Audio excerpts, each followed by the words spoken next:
बहुत समय पहले की बात है। एक गांव में धर्म उपदेश देने के लिए लगे हुए शिविर में भगवान गौतम बुद्ध पहुंचे। गांव के लोग अपनी अपनी समस्याएं लेकर उनके पास जाते और उनसे समाधान प्राप्त कर नई ऊर्जा के साथ वापस लौटते।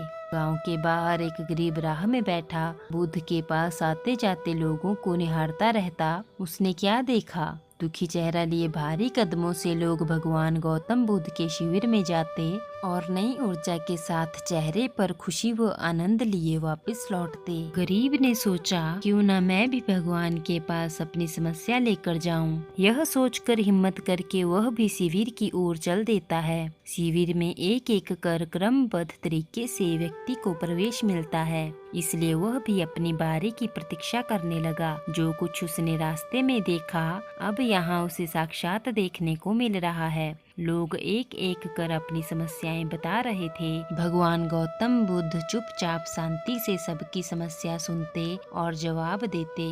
उसकी भी बारी आई। उसने भगवान गौतम बुद्ध को प्रणाम किया और बोला, भगवान मैं ही गरीब क्यों? भगवान गौतम बुद्ध मुस्कुराए और बोले, तुमने कभी किसी को दिया ही नहीं, इसीलिए गरीब हो। इस पर वह आश्चर्य से वह भगवान गौतम बुद्ध का मुंह ताकने लगा और बोला, भगवान मेरे पास कुछ देने के लिए है ही नहीं। बड़ी मुश्किल से गुजारा हो पाता है और कभी कभी तो भूखे ही सोना पड़ता है, इतना गरीब हूँ। भगवान गौतम बुद्ध शांत भाव से बोले, तुम्हारे पास एक चेहरा है, किसी को भी मुस्कुराहट दे सकते हो। तुम्हारे पास मुंह है, किसी को भी प्रशंसा भरे कुछ शब्द दे सकते हो। जो हाथ तुम्हारे पास है, किसी की भी मदद कर सकते हो। दरअसल जिसके पास में ये तीन चीजें हैं, वह भला कैसे गरीब हो सकता है? गरीबी का भाव तो मन में होता है। मन से यह भ्रम निकाल दो, लोगों को देते जाओ, गरीबी अपने आप दूर हो जाएगी। यह बातें सुनकर उस गरीब का चेहरा दमक उठा। उसे अपने प्रश्न का उत्तर मिल चुका है। अब उसके मन में गरीबी का भाव दूर हो गया।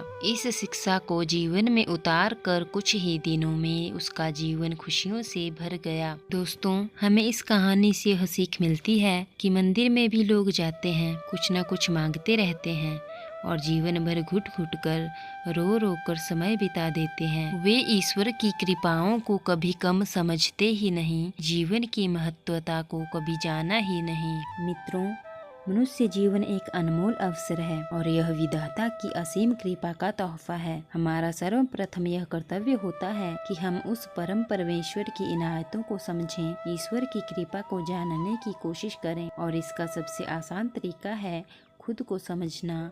हमारा अस्तित्व क्या है, हमारा लक्ष्य क्या है और हमारे कर्म क्या हैं।